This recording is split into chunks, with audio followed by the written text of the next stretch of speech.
Preliminary investigation. Preliminary investigation is an inquiry or proceedings to determine whether there is a sufficient ground and a well-founded belief that a crime has been committed and the respondent is probably guilty therefore and should be held for trial. Section 1, Rule 112, Rules of Court, RA 1084-5.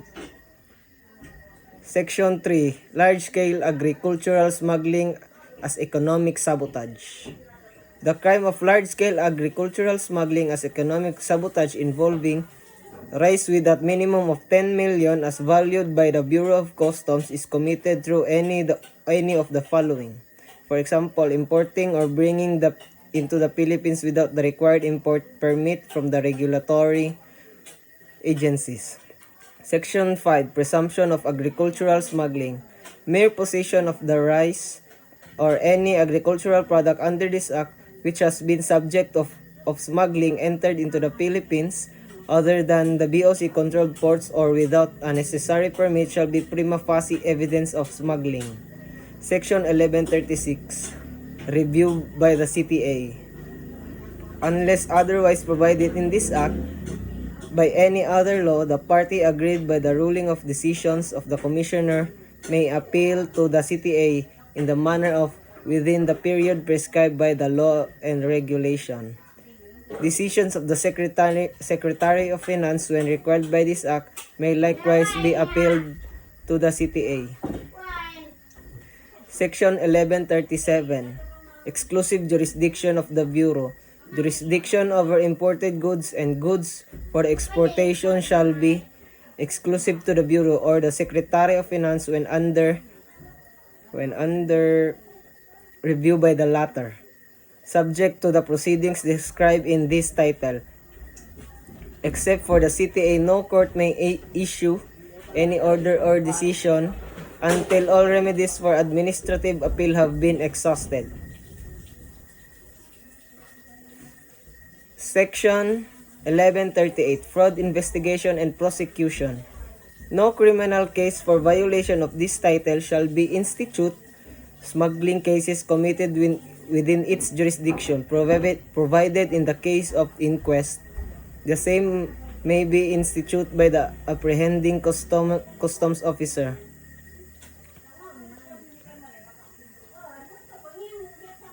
Jurisdiction. Acquired both original and appellate jurisdiction over civil and criminal tax case involved NIRC, CMTA, and Local Government Assessment Code, original jurisdiction.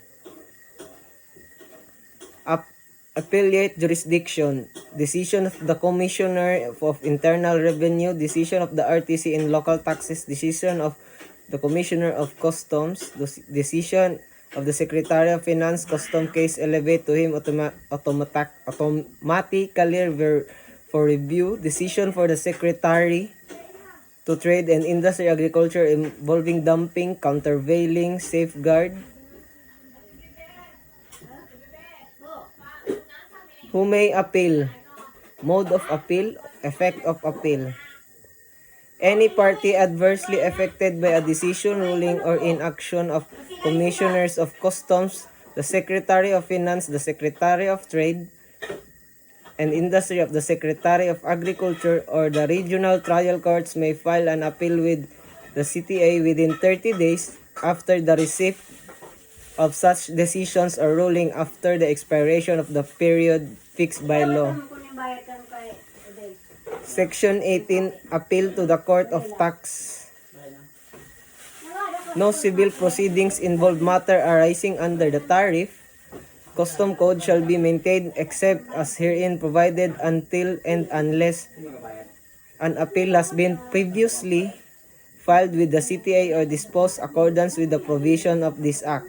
A party adversely affected by the resolution of the division of the CTA on a motion of reconsideration or new trial may file a petition for review with the CTA. Section 19, Review by the certiorari. A party adverse affected decision or ruling of the CTA may file with the Supreme Court a verified petition for review on certiorari pursuant to Rule 45 of the 1997 Rule of Civil Procedure. Advance Ruling. CMTA Section 113, 1100, 1105, 1501, and 1503. KO 3-2016, Establishment of Advance Ruling System for Valuation and Rules of Origin. CMO 3026-2016, Guidelines in the Implementation of Advance Ruling System for Valuation and Rules of the Original pursuant of KO 3-2016. Tariff Commission Order 2017-01, Procedure on Application for Advance Ruling on Tariff Classification related to importation or exportation of goods. Definition. Advance ruling are official, written, and binding ruling issued by the Commissioner of Customs.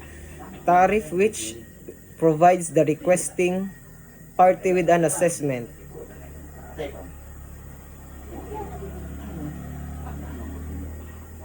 Treatment to be applied on certain elements of custom value, tariff classification of goods under the AHTN prior to an import-exportation transactions for specific period. Kinds of advance ruling. Classification ruling. Who may apply? Importer, exporter. Valuation ruling and valuation method. Who may apply? Importer and exporter. Rules of origin. Who may apply? Importer and exporter. Condition for application. An application for advance ruling shall cover only one product or good. Period of filing an application of advance ruling. At least 90 days before the date of the importation or exportation, which is the date of lodgement of the goods declaration. Classification ruling. Tariff Commission. Procedure of filing an application. Applicant shall submit 3 copies of the file-out application from together with supports documents and sample of goods if required.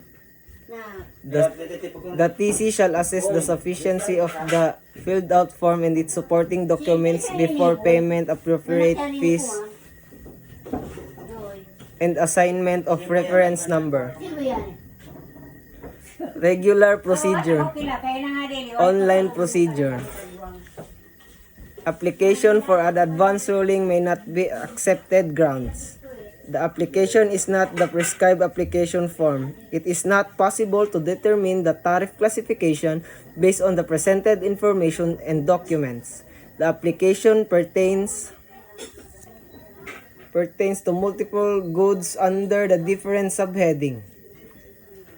The application was filed less than 90 days before importation exportation. Advance ruling may not issue grounds. When applicants fail to provide additional information requested within the reasonable period required by the TC, the goods involved are subject of pending court litigations or of an administrative review appeal involving tariff classification. The applicant did not allow the TC to conduct site verification, misrepresentation, other similar case. Effectivity. The advance ruling shall be effective from the date it is issued. The advance ruling shall be valid for a period of 5 years from the date of issuance unless the earlier revoked or modified due to change in fact and circumstances which ruling may base.